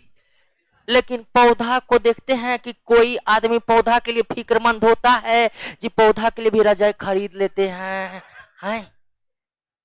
फिर उसी तरह जैसे सर्दी से भी गर्मी आ गया, हम लोग पंखा में रह रहे हैं, एसी चला रहे हैं, पौधों को कोई है दिक्कत नहीं है। लेकिन बहुत ज्यादा गर्मी आएगा तो उसमें पौधा भी झुलस जाते हैं, बहुत ज्यादा ठंडी होती है तो उसमें पौधा भी मर जाते हैं। लेकिन एक बात का तो अंदाजा आपको होगा ही दोस्तों कि मौसमी परिवर्तन का जो प्रभाव जीव जंतुओं पर पड़ता है, उतना प्रभाव पेड़ पौधे पर नहीं पड़ते। इसमें कोई दो राय है नहीं है। राज क्या है इसका? ठीक है, आखिर ऐसा क्यों होते हैं दोस्तों? इसका भी राज कोशिका में ही छिपा हुआ है। जो पौधे के कोशिका है वो हम लोगों के अर्थात जंतुओं के कोशिका के तुलना में कुछ ज्यादा ही मजबूत है कि ना है? वैसे भी मजबूती का अंदाजा आप इसी बात से लगा लीजिएगा, पौधे पर आप चढ़ जाते हैं, 10-10 आदमी चढ़ जाता है। हाँ जी, एक आदमी के कान्हा पर 4 आदमी चढ़ जाएगा, फसक जाएगा, है कि ना है? तो इतना तो अंदाजा होगा ही होगा कि पौधे की मजबूती निश्चित ही जंतुओं के शरीर के मजबूती से कई गुना ज्यादा होती। तो आखिर क्या कारण है कि पौधों पर मौसमी परिवर्तन का मार भी बहुत कम पड़ता है, और क्या कारण है कि पौधे की मजबूती जंतुओं के शरीर में कुछ ज्यादा ही होती है? इसका कारण है पौधे का कोशिका। पौधे का कोशिका का जो है, पौधे के कोशिका में सेल मेम्ब्रेन का तो लेयर होता ही होता है, उसके ऊपर में भी एक लेयर होता है दोस्तों, उसके ऊपर में भी एक लेयर होता है। यानी कि हम लोगों के कोशिका को सिंगल बॉडी गार्ड, पौधे के कोशिका को डबल बॉडी गार्ड, है कि ना है? यानी कि पौधे के जो कोशिका होते हैं दोस्तों, उसमें कोशिका झिल्ली के ऊपर भी एक झिल्ली होती है, और इस झिल्ली का नाम क्या है? सेल वॉल है। क्या है? कोशिका झिल्ली के ऊपर जो एक झिल्ली है उसे सेल वॉल यानी कोशिका भित्ति कहते हैं। लेकिन दोस्तों ध्यान दीजिएगा, कोशिका भित्ति न तो कोशिका झिल्ली के समान अर्धपारगम होता है, न ही यह जीवित होता है। अर्थात आपको हम बताए थे कि कोशिका टूट फूट जाता है तो अपना मरम्मत स्वयं कर लेता, वो क्षमता सेल वॉल में नहीं है। यानी कि सेल वॉल और सेल मेम्ब्रेन की प्रकृति मिलती नहीं है, बिल्कुल क्या है? अलग अलग है। यानी कि सेल ब्रेन यानी कोशिका झिल्ली अर्ध पारगम होता है, लेकिन कोशिका भित्ति यानी सेल वॉल अर्ध पारगम। तो फिर कैसा होता है? तो पारगम ही होता है, परमेबल होता है। सेल वॉल क्या होता है दोस्तों? परमेबल होता है। सेल वॉल क्या होता है? परमेबल होता है, मतलब हर कुछ इससे होकर जा सकता, हर कुछ निकाल सकता है, कोई रोक टोक नहीं है। जिसको जाना है जाते जाओ, जिसको निकलना है निकलते जाओ। हम क्या करेंगे? कुछ नहीं करेंगे, देखबो नहीं करेंगे। यही कम है किसका? Cell wall. तो सेल वॉल पारगम होता है, हर चीज इससे होकर जा सकता है, हर चीज इससे निकल सकता है। क्लियर हो गया? बात को समझ गए? अब कहिएगा कि ये सेल वॉल बना किससे है? तो दोस्तों ये सेलुलोज से बना होता है। किससे? सेलुलोज से। सेल वॉल किससे बने होते हैं? सेलुलोज से। सेलुलोज एक प्रकार का कार्बोहाइड्रेट है, कार्बोहाइड्रेट है, और कॉम्प्लेक्स कार्बोहाइड्रेट है। क्या है? कॉम्प्लेक्स कार्बोहाइड्रेट है। तो ये सेलुलोज से बना होता है। सेल वॉल किससे बना होता है? सेलुलोज से। कुछ और जीव है जिसमें सेल वॉल होता है, वो अलग चीजों से यानी सेलुलोज से ना बनकर अलग चीजों से बना होता है। हम उस जीव पर जाएंगे ना तो उस पर भी विचार करेंगे। लेकिन जब पौधों की बात करते हैं तो उसमें कोशिका होती है। ठीक है, जब पौधों की बात करते हैं तो उसमें क्या होती है? कोशिका भित्ति होती है, और कोशिका भित्ति में क्या होता है? सेल वॉल होता है। सॉरी, कोशिका भित्ति को इंग्लिश में क्या कहते हैं? सेल वॉल कहते हैं। अब आइए कि यह सेल वॉल का क्या काम है? सेल वॉल का एक काम तो है ही कि यह कोशिका झिल्ली को सुरक्षा देगा, है कि ना है? एक काम तो इसका कोई भी बता सकता है कि कोशिका झिल्ली के ऊपर में है तो कोशिका झिल्ली को क्या करेगा? लेकिन इसका काम यह है कि ये पौधों को मजबूत बनाता है। तो पौधा की कोशिका जंतु अर्थात हम लोगों की कोशिका से कई गुना ज्यादा मजबूत होते हैं। मजबूती का राज कहां छिपा हुआ है? सेल वॉल में। दोस्तों अगर हम लोगों में भी सेल वॉल होता तो समझ भर दिन मार करते रहते। ठीक है, कोई दिक्कत नहीं है, मारो मारो मारो। ठीक है, जैसे अभी जाते हैं ना, जाते हैं अब पेड़ का एक टहनी तोड़ लिए, असर पड़ता है पेड़ पर? नहीं, दूसरा टहनी निकल के तैयार है। ठीक है, तो वैसे अगर जंतुओं के शरीर में जो अगर सेल वॉल होता, जंतु भी क्या होता है? बहुत ज्यादा मजबूत होता है। अभी दिन में एक मार करेगा तो भर दिन में 4-5 मार कर लेता। क्या जल जाने से कोई डर नहीं होता नहीं। बुलेट भी मारता तो एक बुलेट में नहीं मरता, 4 बुलेट में मरता। क्या? तो ये सब बात है, कोई दिक्कत है? तो सेल वॉल का पहला काम है कि यह कोशिका झिल्ली को क्या देता है? सुरक्षा देता है। दूसरा बात, कोशिश पौधे के कोशिका को यह क्या करता है?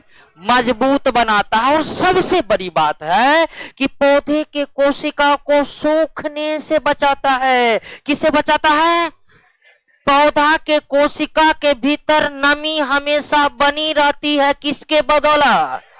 सेल वॉल के बदौलत। सेल वॉल पौधे के कोशिका में नमी हमेशा बरकरार रखता है, कभी सूखने नहीं देता। क्लियर है? सेल मेम्ब्रेन समझे, सेल वॉल समझे, बाउंड्री क्लियर हो गया है। अब बाउंड्री के अंदर जाएंगे और ये वाला भाग क्या है?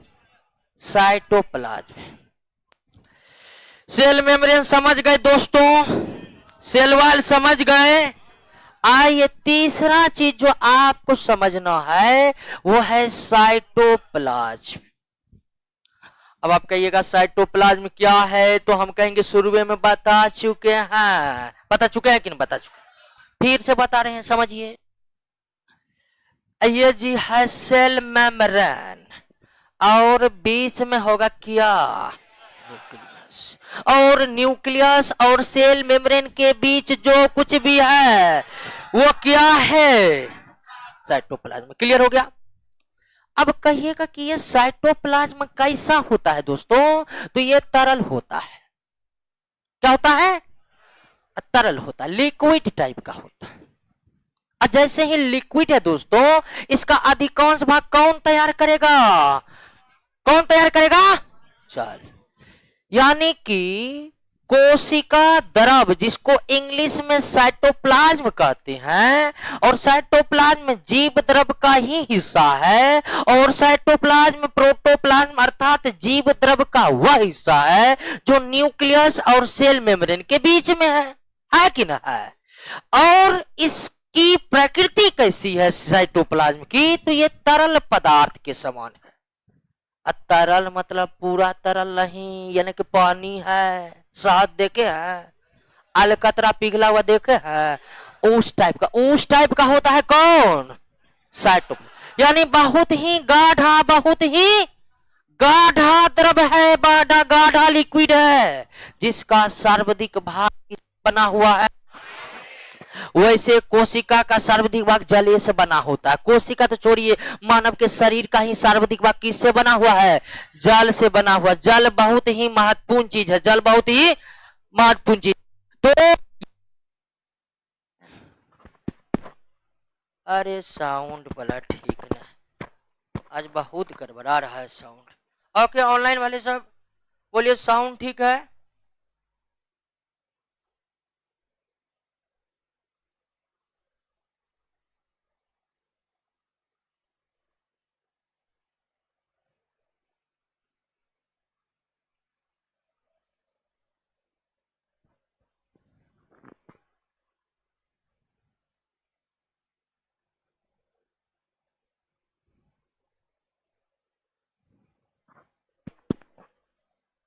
ओके दोस्तों, आवाज आ रही है, आवाज आ रही है ना। अरे कोई है वहां पे, अरे जाके बोलो साउंड को ठीक कराएगा, ठीक है। आइए दोस्तों, अब किसको समझते हैं, साइटोप्लाज्म को, ठीक है। तो साइटोप्लाज्म का अधिकांश भाग किससे तैयार होता है, पानी से तैयार होता है। अब पानी के बाद इसमें क्या रहता है, पानी के बाद वो हर कुछ इसमें रहता है जो हम भोजन के माध्यम से लेते। पानी के बाद क्या रहता है, 30 से अधिक प्रकार के तत्व रहते हैं इस साइटोप्लाज्म में। लेकिन समझिए कि हर वो चीज रहता है इस साइटोप्लाज्म में पानी के बाद जो हम भोजन के माध्यम से ग्रहण करते। कार्बोहाइड्रेट ग्रहण करते हैं, प्रोटीन, जल तो है ही, जल तो बोल ही दिया है, ठीक है। कोई भी अगर कोई गड़बड़ चीज है वो भी मौजूद रहता है कहां पर, साइटोप्लाज्म। गड़बड़ चीज भी अगर लीजिएगा, जैसे कोई गुटखा खाता है, निकोटीन कहां पर जाकर लश्कल रहेगा, साइटोप्लाज्म। क्लियर हो गया, समझ गए। तो साइटोप्लाज्म प्रोटोप्लाज्म का हिस्सा है, वह हिस्सा है जो न्यूक्लियस और सेल मेम्ब्रेन के बीच में रहता है, जो न्यूक्लियस और सेल मेम्ब्रेन के बीच में रहता है। क्लियर हो गया।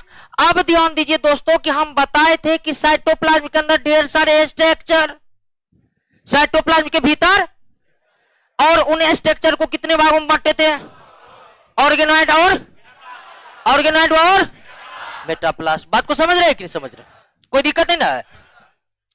अब उस संरचनाओं के बारे में पढ़ेंगे। किसके बारे में पढ़ेंगे दोस्तों, संरचनाओं के बारे में पढ़ेंगे। क्लियर हो गया। पहला संरचना पर आइए, और जितने भी संरचना पढ़ेंगे वो कहां पर होगा, साइटोप्लाज्म होगा। जितना भी संरचना पढ़ेंगे किसमें होगा, साइटोप्लाज्म होगा। और संरचना दो प्रकार के होते हैं, पहले क्लियर कर दिया है, मेटाप्लास्ट और ऑर्गेनॉइड। क्लियर हो गया, कोई दिक्कत नहीं है। अब ध्यान दीजिए दोस्तों कि हम पहले समझते हैं एक एक करके उन संरचनाओं को। और पहला नाम है इंडोप्लाज्मिक रेटिकुलम। इंडोप्लाज्मिक शॉर्ट में इसे क्या कहते हैं, ईआर कहते हैं। हिंदी में अंतःप्रद्रवी जालिका। कोई दिक्कत है। आइए इंडोप्लाज्मिक रेटिकुलम को हम समझ लेते हैं। इंडोप्लाज्मिक रेटिकुलम जो है यह साइटोप्लाज्मी होता है। इसकी संरचना जब हम इलेक्ट्रॉन माइक्रोस्कोप को लेकर इलेक्ट्रॉन माइक्रोस्कोप को लेकर अगर इंडोप्लाज्मिक रेटिकुलम को देखेंगे तो दोस्तों ये कैसे दिखाई पड़ता जानते हैं? महीन जाल के समान दिखाई पड़ता है। किसके समान दिखाई पड़ता है? महीन जाल के समान संरचनाएं दिखाई पड़ते हैं, और वो भी जाल उलझी हुई जाल के समान। तो इंडोप्लाज्मिक रेटिकुलम की आकृति महीन जाल और ये जो है नली आकार की जाल है। कैसी जाल है? नली आकार की जाल है। तो इंडोप्लाज्मिक रेटिकुलम की संरचना इलेक्ट्रॉन माइक्रोस्कोप से देखने पर यह नलियों का घना जाल के समान दिखाई पड़ती है। कैसे दिखाई पड़ती है दोस्तों? नलियों के समान घना जाल के समान दिखाई पड़ती है। नलियों के समान घना जाल के समान दिखाई पड़ती है। नलियों के समान घना जाल के समान दिखाई पड़ती है, और वैसे नहीं इलेक्ट्रॉन माइक्रोस्कोप में दिखाई पड़ती है। क्लियर है? अब देखिए कि कभी कभी यह नलियों के समान जो घना जाल है कभी कभी इतना बड़ा रहता है कि इसका एक सिरा न्यूक्लियस से तो दूसरा सिरा कोशिका झिल्ली से जुड़ा रहता है। कभी कभी यह इंडोप्लाज्मिक रेटिकुलम की जो जाल जैसी संरचनाएं हैं यह इतनी बड़ी होती है कि इसका एक सिरा सेल के न्यूक्लियस से तो दूसरा सिरा सेल के सेल मेम्ब्रेन से जुड़ा रहता है। इतनी बड़ी होती है। उसके बाद यह कहां रहती है? पूरे कोशिका द्रव में, यानी कि कोशिका द्रव के किसी एक साइड में नहीं रहती, पूरे कोशिका द्रव में बिखरी पड़ी रहती है, पूरे कोशिका द्रव में। तो इंडोप्लाज्मिक रेटिकुलम का संरचना कैसा है ये बात को समझे। महीन नलियों का बना जाल, महीन नलियों का बना जाल के समान दिखता है। खुली आंख से दिखेगा कि माइक्रोस्कोप से? सिंपल की इलेक्ट्रॉन से? इलेक्ट्रॉन से। Very good. अब दोस्तों साइटोप्लाज्म में जितने भी इंडोप्लाज्मिक रेटिकुलम रहते हैं, ध्यान दीजिएगा, साइटोप्लाज्म में जितने भी इंडोप्लाज्मिक रेटिकुलम रहते हैं सभी एक जैसे नहीं होते हैं। सभी एक जैसे नहीं होते हैं। कैसे होते हैं दोस्तों? कुछ एंडोप्लाज्मिक रेटिकुलम के ऊपर गोलाकार गोलाकार गोलाकार, ठीक है, गोलाकार गोलाकार गोलाकार संरचनाएं दिखाई पड़ती है। कुछ एंडोप्लाज्मिक रेटिकुलम ऐसा रहता है कि जिसके सतह पर गोलाकार गोलाकार संरचनाएं रहती है, जबकि कुछ एंडोप्लाज्मिक रेटिकुलम है उसके सतह पर कुछ नहीं रहता है। ध्यान दिए बात को, इंडोप्लाज्मिक रेटिकुलम जितने भी साइटोप्लाज्म में होते हैं सभी देखने में एक जैसे नहीं होते हैं।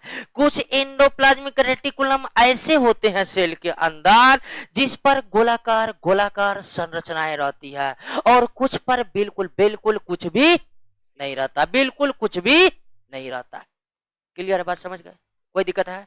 अब ध्यान दीजिए दोस्तों, जिस पर गोलाकार गोलाकार संरचनाएं रहती है उसे रफ ईआर कहते हैं। उसे क्या कहते हैं?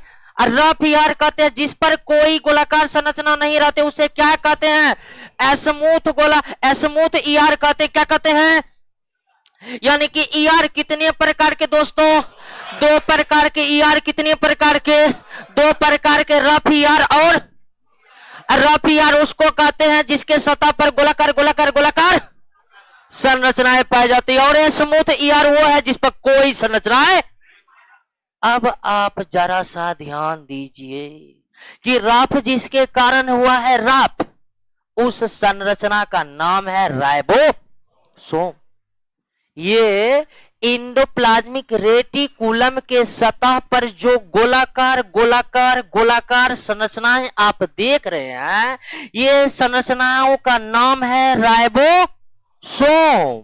अर्थात रफ इंडोप्लाज्मिक रेटिकुलम राइबोसोम की उपस्थिति के कारण ही क्या हो गया है? रफ हो गया है। और अगर स्मूथ इंडोप्लाज्मिक रेटिकुलम स्मूथ है तो किसके अभाव में स्मूथ है? राइबोसोम। क्लियर है ना? और यह एंडोप्लाज्मिक रेटिकुलम भी लिपिड और प्रोटीन का बना होता है। या आप सीधे कह सकते हैं कि कोशिकाओं की और कोशिकाओं के संरचनाओं की अधिकांश निर्माण लिपिड और प्रोटीन से ही होता है। ये जो इंडोप्लाज्मिक रेटिकुलम देख रहे हैं दोनों लिपिड और प्रोटीन अर्थात लिपोप्रोटीन से ही बनी होती है। क्लियर हो गया? समझ गए? कोशिका द्रव के अंदर महीन पतली नलियों का जाल क्या कहलाता है? ईआर कितने प्रकार के? राइबोसोम वाला ईआर क्या कहलाता है? रॉप कहलाता है। अब दोस्तों ध्यान दीजिए, इस इंडोप्लाज्मिक रेटिकुलम की काम ठीक उसी तरह है कोशिका के लिए जिस तरह मानव के शरीर के लिए मानव की हड्डियों की भूमिका है। आप कल्पना कीजिए कि आपके शरीर में एक भी हड्डी नहीं हो। अरे पहले कल्पना कीजिए, कर मर जाएंगे, ठीक है? डरपोक आदमी सबसे पहले मरिए जाता है। ध्यान दीजिए, अगर आप कल्पना कीजिए कि आपके शरीर में एक भी हड्डी ना हो, कैसा दिखेंगे? एक भी हड्डी नहीं रहेगा, आपके शरीर का कोई संरचना ही नहीं रहेगा, ठीक है? बस वाला सब बोरा में भर भर के रखेगा, 10 आदमी कहां है? डिक्की में है, ठीक है? क्योंकि हड्डी नहीं है और दाब दाब के भरेगा। यानी हड्डियों के अभाव में शरीर की कोई संरचना ही नहीं होगी। ठीक उसी तरह कोशिका का जो ये इंडोप्लाज्मिक रेटिकुलम है, निकाल देंगे ना, कोशिका पच जाती, एकदम पचक जाएगा जी, ऐसे हो जाएगा, ऐसे हो जाएगा, ठीक है? उसके बाद इसको दाब देंगे, पचक जाएगा। क्लियर रहेगा? पचकना समझते हैं ना? हाँ, यानी कि इंडोप्लाज्मिक रेटिकुलम की भूमिका कोशिका के लिए उतना ही महत्वपूर्ण है जितना हम लोगों के शरीर के लिए हड्डी का भूमिका है। और यही कारण है कि इंडोप्लाज्मिक रेटिकुलम को कोशिका का स्केलेटल सिस्टम कहते हैं। क्या कहते हैं? स्केलेटन सिस्टम कहते हैं, यानी कि कंकाल तंत्र कहते हैं। कोशिका का कंकाल तंत्र किसे कहा जाता है? इंडोप्लाज्मिक रेटिकुलम का। क्यों कहा जाता है, इस बात को आप समझे कि नहीं समझे? क्लियर हो गया ना? अब आइए कि इसका कार्य क्या है। इंडोप्लाज्मिक रेटिकुलम का कार्य, ये ट्रांसपोर्टिंग का भूमिका अदा करता है। मान लीजिए कि कोशिका द्रव के इस भाग में किसी चीज की कमी हो गई और वो भाग यहां पर है, तो वो पदार्थ इसमें घुसेगा और यहां निकलेगा। यानी कोशिका के अंदर परिवहन की व्यवस्था बनाकर रखता है कौन? यानी कि कोशिका द्रव यानी कि साइटोप्लाज्म के भिन्न भिन्न भागों में अगर किसी चीज की कमी हो गई है तो वो अन्य भागों से इंडोप्लाज्मिक उठा कर उसे उन भागों तक पहुंचा देगा जहां उसकी क्या है? कमी है। लेकिन दोस्तों यह परिवहन की भूमिका तो निभाता है, लेकिन मुख्य रूप से प्रोटीन का परिवहन करता है। किसका? सभी प्रकार के पदार्थों का परिवहन करने की क्षमता इसमें नहीं है। तो इस इंडोप्लाज्मिक रेटिकुलम का मुख्य काम जो है यह परिवहन के कार्यों को संपन्न करती है। परिवहन कहां करती है? तो कोशिका द्रव अर्थात साइटोप्लाज्म के एक भाग से दूसरे भाग में, और मुख्य रूप से यह प्रोटीन का परिवहन करती है। उसके बाद ये जो रफ ईआर है दोस्तों, इसका काम है वसा और कोलेस्ट्रॉल का संश्लेषण करना। रफ ईआर क्या करता है? वसा और कोलेस्ट्रॉल का क्या करता है? संश्लेषण करता है। कोलेस्ट्रॉल का क्या करता है? संश्लेषण करता है। क्या करता है दोस्तों? संश्लेषण करता। अब कहिएगा कि यह संश्लेषण का मतलब हम नहीं जानते हैं, तो टेंशन नहीं लीजिए क्योंकि हम जानते हैं और आपको हम बताते हैं, ठीक है? संश्लेषण, अब यह संश्लेषण क्या है? तो वसा और कोलेस्ट्रॉल का संश्लेषण। हम जो भोजन करते हैं दोस्तों, उसमें वसा रहता है। उसमें क्या रहता है? वसा रहता है, और वसा पच करके फैटी एसिड बन जाता है। अगर नहीं पता है तो समझिए कि हम जो भोजन करते हैं उसका अंतिम रूप से पाचन हमारी छोटी आंत में हो जाता है, और छोटी आंत में जब वसा का पूरा पाचन हो जाता है तो वो फैटी एसिड और ग्लिसरॉल में बदल जाता है। वो किस में बदल जाता है? और फिर फैटी एसिड और ग्लिसरॉल को ब्लड हमारे सभी कोशिकाओं तक पहुंचा देता है, और हमारा कोशिका का ये जो रफ एंडोप्लाज्मिक रेटिकुलम है उस फैटी एसिड और ग्लिसरॉल को जोड़कर पुनः नए टाइप का क्या बनाता है? वसा बनाता है। यानी कि बनाने का तात्पर्य हुआ दोस्तों कि जो कोशिका के पास पहुंचा है उसको जोड़कर पुनः उन चीजों का निर्माण करना जो शरीर के जरूरत के लिए है। अब जानते हैं हम जो प्रोटीन खाते हैं वो भी अमीनो एसिड के रूप में पचता है, और कोशिका के पास अमीनो एसिड पहुंचता है। कोशिका का भिन्न भिन्न भाग अमीनो एसिड को जोड़कर पुनः नए सिरे से क्या करता है? प्रोटीन बनाता है। नए सिरे से निर्माण होना ही क्या कहलाता है? संश्लेषण कहलाता है। तो इंडोप्लाज्मिक रेटिकुलम का मुख्य काम परिवहन का है, खासकर प्रोटीन के परिवहन का है। उसके बाद रफ इंडोप्लाज्मिक रेटिकुलम वसा और कोलेस्ट्रॉल के संश्लेषण में भूमिका अदा करती है, अर्थात कोशिकाओं के भीतर वसा और कोलेस्ट्रॉल का निर्माण करती है। क्लियर हो गया? उसके अलावे रफ एंडोप्लाज्मिक रेटिकुलम या स्मूथ इंडोप्लाज्मिक रेटिकुलम हमारे लीवर में, हमारे यकृत में बहुत ज्यादा मात्रा में होता है। मानव का जो लीवर है या मानव के ऐसे अंग जहां कुछ ना कुछ चीजों का निर्माण होता है, मानव के ऐसे अंग जहां कुछ ना कुछ चीजों का निर्माण होता है, उस भाग के अंग के उत्तकों में ये कोशिका, ये जो इंडोप्लाज्मिक रेटिकुलम है बहुत ज्यादा होता है। मानव के ऐसे अंग जहां कुछ ना कुछ चीजों का निर्माण होता है, जैसे ग्रंथि में हार्मोन का निर्माण होता है, बाह्यस्रावी ग्रंथि में एंजाइम का निर्माण होता है। तो ऐसे भाग जहां कुछ ना कुछ चीजों का निर्माण होता है ना, उन भागों के अंगों में, अंगों के कोशिका में सबसे ज्यादा क्या रहता है? इंडोप्लाज्मिक। लीवर जो है मानव का या कोई भी स्तनधारी प्राणी का जो लीवर है उसमें इंडोप्लाज्मिक रेटिकुलम बहुत ज्यादा रहता है, और लीवर को विषैले पदार्थ को विषहीन करने में मदद करता है। कौन? इंडोप्लाज्मिक। क्लियर हो गया? Endoplasmic reticulum. इंडोप्लाज्मिक रेटिकुलम की संरचना इलेक्ट्रॉन माइक्रोस्कोप से देखने पर महीन और नलियों के जाल के समान दिखाई पड़ती है। यह दो प्रकार के होते हैं, रफ और स्मूथ।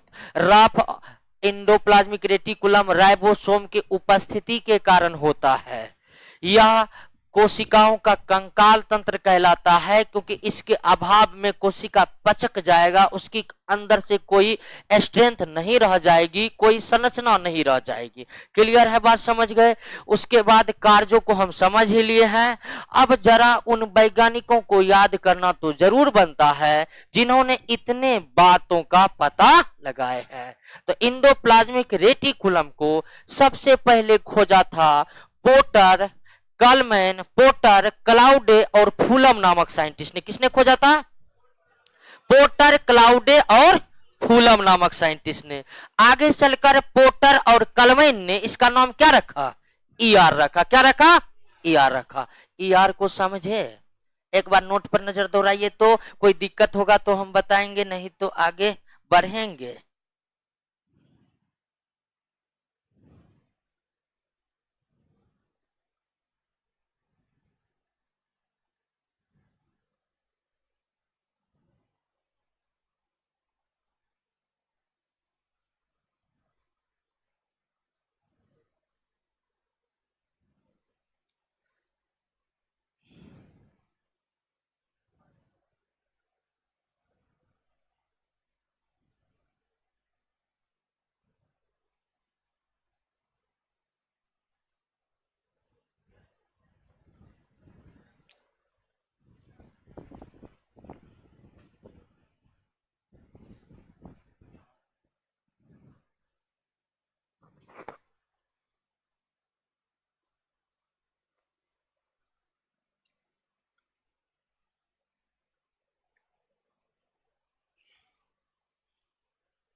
क्या कोई दिक्कत? और शुरुआत में थोड़ा स्लो स्लो करते हैं, ठीक है।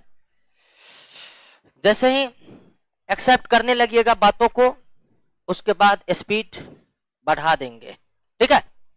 हाँ, और जो भी पढ़ाएंगे आपको पूरा पढ़ाएंगे, पूरा। ये नहीं कि ये छोड़ दिए वो छोड़ दिए।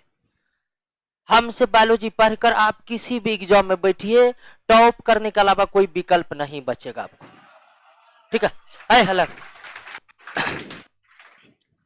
उसके बाद पढ़ाने का क्या व्यवस्था है, हम पहले भी बताए कि आपको थ्योरी पढ़ा देंगे और उसके बाद क्वेश्चन भी करवा देंगे। उसके बाद आपको नौकरी नहीं होगा, उसका एकमात्र कारण होगा कि घर पर आप पढ़वे नहीं किए।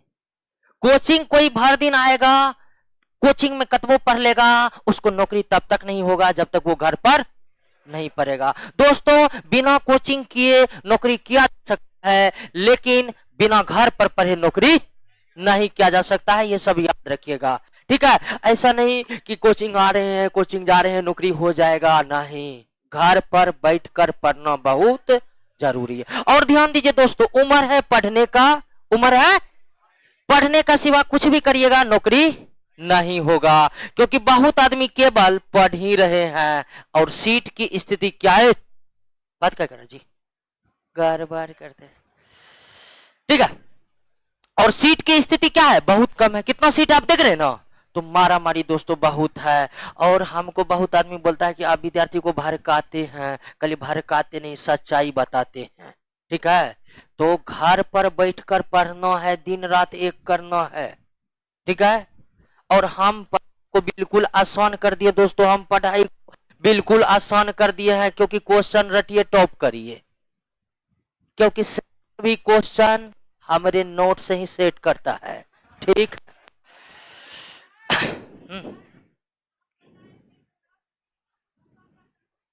हाँ, स्मूथ में दिया हुआ है। ओहो, अच्छा, तो अभी काहे बोले हैं, आते हैं दूसरा स्ट्रक्चर पर, उसको देखते हैं। अभी रहने दीजिए, हो सकता है मिस्टेक किए होंगे, तो दूसरा पर आइए। राइबोसोम, किस पर आते हैं, राइबोसोम। अब ध्यान दीजिए दोस्तों,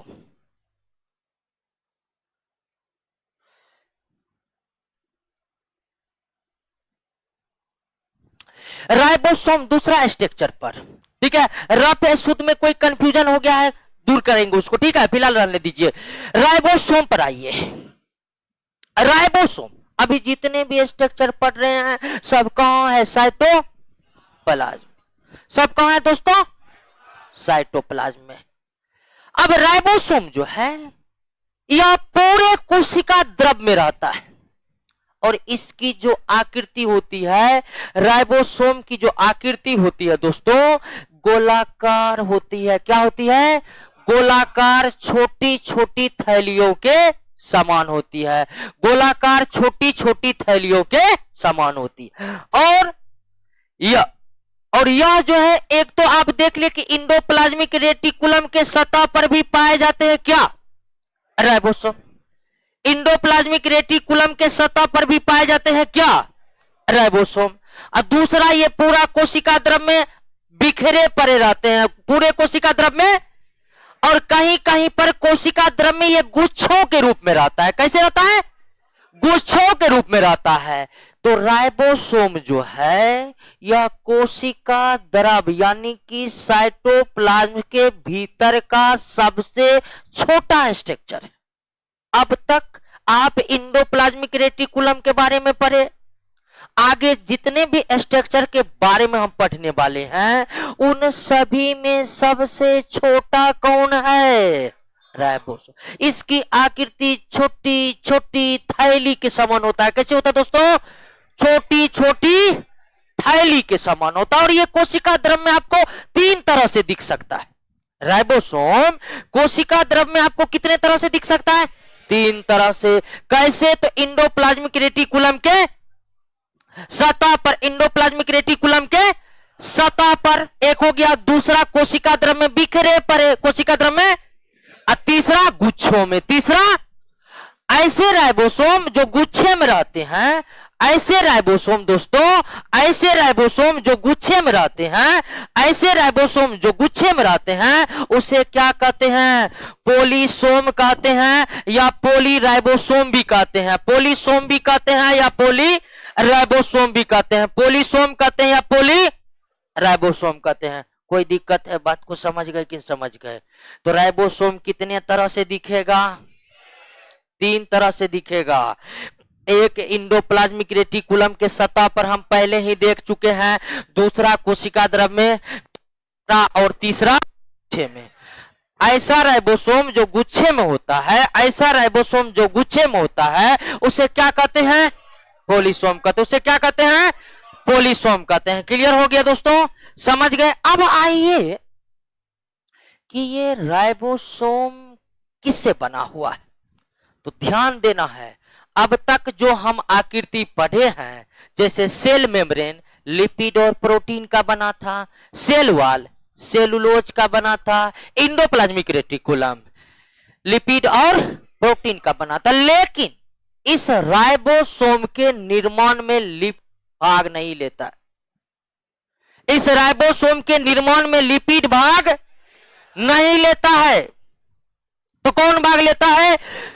तो आरएनए भाग लेता है और प्रोटीन भाग लेता है। यानी कि राइबोसोम किससे बना होता है?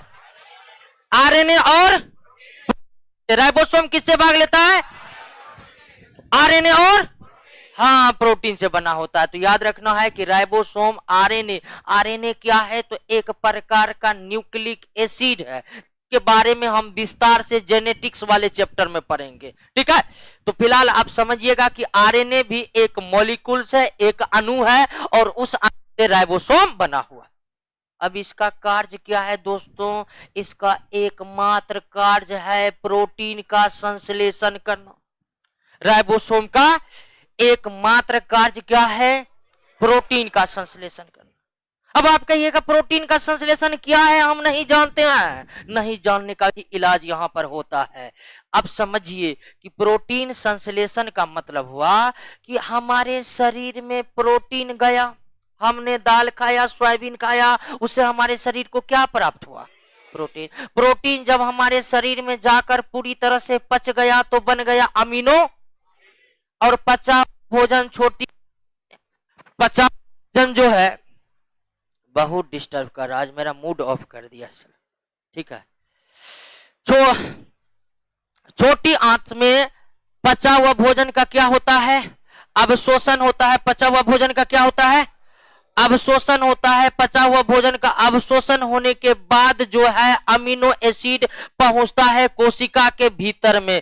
अमीनो एसिड पहुंचता है कोशिका के भीतर में, पहुंचता है कोशिका के भीतर में पहुंचता है। अब कोशिका के भीतर में पहुंचने पर उस अमीनो एसिड को पुनः कौन जोड़ देगा? क्या बना देगा? प्रोटीन। और वो प्रोटीन जो हमारे कोशिकाओं हमारे शरीर को जरूरत है। अब जानते हैं हमारे हड्डी के लिए ओसीन प्रोटीन की जरूरत होती है। ठीक है, वो ओसीन प्रोटीन कहां से मिलेगा? कहीं से नहीं मिलेगा। कौन बनाएगा? राइबोसोम बनाएगा। तो संश्लेषण का मतलब होता है नए सिरे से निर्माण करना। और वो निर्माण कहां होगा? हमारे भोजन के जो पोषक तत्व हमारे द्वारा लिए गए हैं वो ब्लड के माध्यम से सभी कोशिकाओं तक पहुंचते हैं, और कोशिका की संरचना उसे विभिन्न पदार्थों में पुनः बदलते। क्लियर हो गया? तो राइबोसोम का एकमात्र काम क्या है? संश्लेषण करना। ठीक है, एकमात्र काम क्या है? किसका संश्लेषण करना? अब आइए, इतने बात जिसके द्वारा पता चला है उस वैज्ञानिक का नाम क्या है? राइबोसोम का खोज प्लांट सेल में सबसे पहले रॉबर्टसन और ब्राउन ने किया था। किसने किया था? उसके बाद प्लांट सेल में खोज होने के बाद एनिमल सेल में अर्थात जंतुओं की कोशिका में राइबोसोम की खोज हुई, और जंतुओं की कोशिका में से खोजा पेलेट नामक वैज्ञानिक ने। किसने? इसी कारण राइबोसोम को कभी कभी पेलेट कण भी कहा जाता है। क्या कहा जाता है?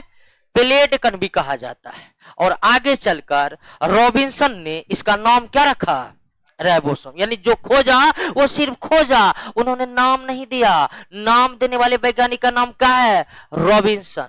सॉरी रॉबर्ट, रॉबर्ट है, रॉबर्ट। नाम देने वाले वैज्ञानिक क्या नाम है? रॉबर्ट। क्लियर है? Robert, Robert, sorry. 1 मिनट, थोड़ा कंफ्यूजन तो नहीं हो गया? इंडोप्लाज्मिक रेटिकुलम देखा है तो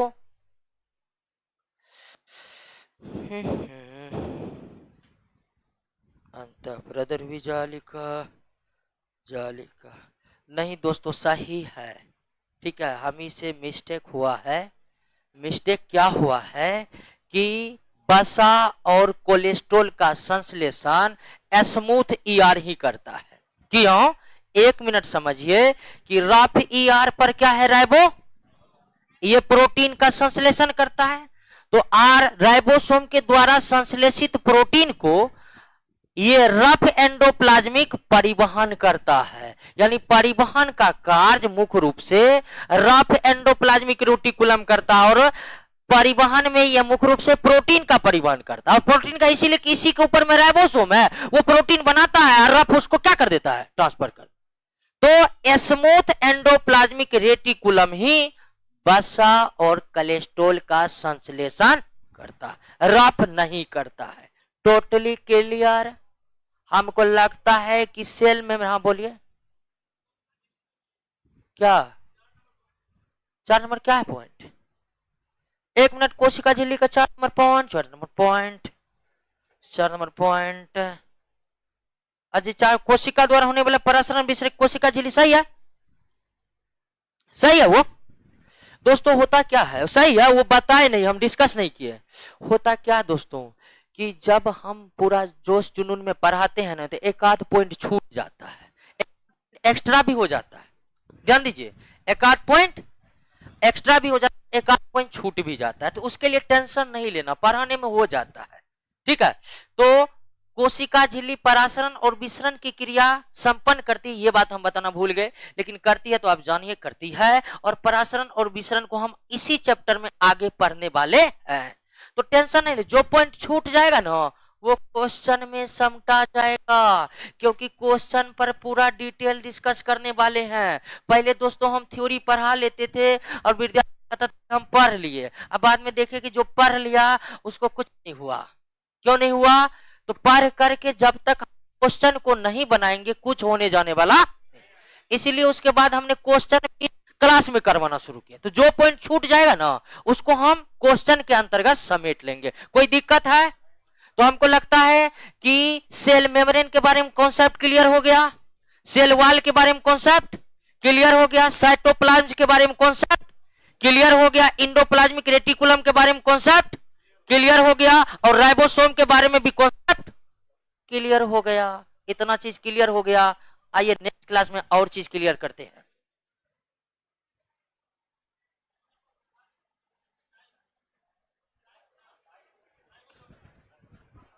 और टाइप, अच्छा टाइप बता दे, कोई दिक्कत नहीं। आइए ऑनलाइन वाले दोस्तों बोलिए क्या क्या प्रॉब्लम है, क्या क्या प्रश्न है? अभी आप ही लोग पर ध्यान है, पूरा ऑनलाइन वाले पर। कमेंट तो पढ़ रहे हैं दोस्तों, दीपक कुमार कमेंट पूरा पढ़ रहे हैं। अब फालतू के कमेंट पर क्या ध्यान देंगे? कोई प्रश्न रहता है अच्छा भला तो उसको जरूर लेते हैं।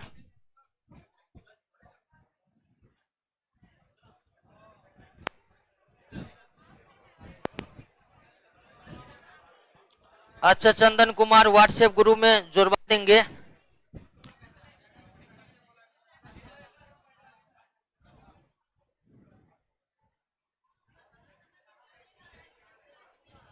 कहिए आप लोग कोई प्रॉब्लम?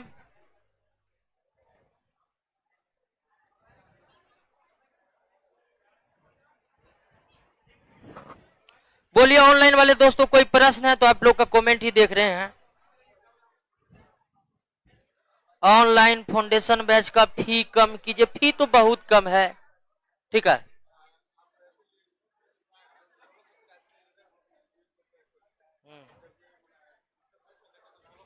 अरे वो सब के लिए डेट के लिए हल्का इधर उधर होता है, टेंशन नहीं लीजिए। क्या कौन बुक दे रहा है? लुसेंट फुसेंट का कोई मैंने एनसीईआरटी में देख लीजिएगा क्या दिया हुआ। गूगल छोड़िए ना, एनसीईआरटी बुक वाला सर्च करिएगा ना। साइटोप्लाज्म में डॉप्ट रह गया है, क्या डॉप्ट रह गया है?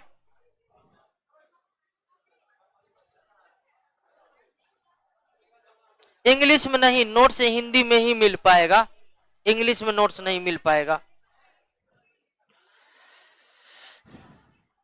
चलिए, राहुल सौरभ इंग्लिश में नोट अवेलेबल नहीं है।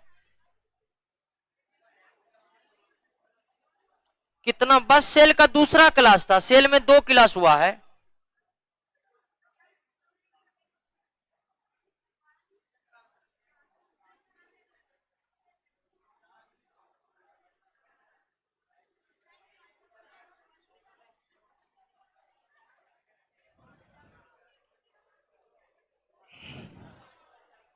अरे व्हाट्सएप ग्रुप कौन सा है जिसमें ऐड करने बोला जा रहा है? कोई व्हाट्सएप ग्रुप तो है नहीं जिसमें ऐड कर दिया जाए।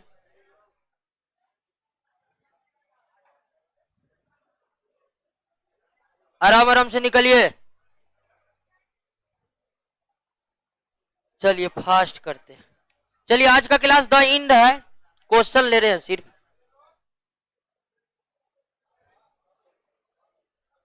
फी कम होगा तो दिक्कत होगा, जो पहले एडमिशन ले। फी क्या, फी बहुत कम है, ठीक है, 200-400 रुपए फी लेते हैं, इतना भी फी नहीं दीजिएगा। फी आप नौकरी करिएगा उसके 1 महीने के वेतन के बराबर भी फी नहीं है, ठीक है।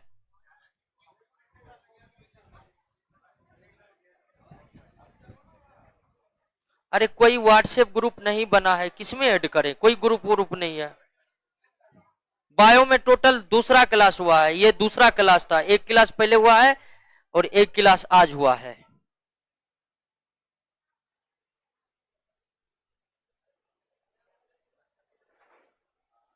नोट्स कैसे मिलेगा? नोट्स पटना में ओपन मार्केट में मिल रहा है, बाकी आप ऐप से डाउनलोड कर सकते हैं। ऐप पर डाला हुआ है नोट ना, 1 चैप्टर का डाला हुआ है, तो आप उसको निकाल सकते हैं, देख सकते हैं। ओके दोस्तों, मिलते हैं नेक्स्ट क्लास में, तब तक के लिए खुश रहिए, मस्त रहिए।